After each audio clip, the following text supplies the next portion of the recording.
ఉంటుంది. ఒకటి, తులసి చెట్టు ఎండిపోకుండా ఇంట్లో ఉండాలి. ఎప్పుడు తులసి చెట్టు ఎండిపోతోందని అనుమానం వస్తే మార్చాలి, అంచేత తులసి చెట్టు ఉండాలి.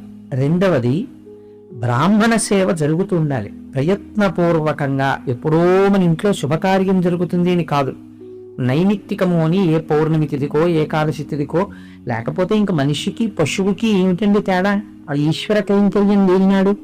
అందుకని బ్రాహ్మణులకి సమారాధన చేయడమని, వేదం వినడమని, ఇలాంటివి చేస్తూ ఉండాలి. మహాత్ములు వచ్చినప్పుడు అటువంటి వారికి ఇల్లు విడిదిగా ఇవ్వడమని, అటువంటి వారిని సేవించడమని జరుగుతూ ఉండాలి.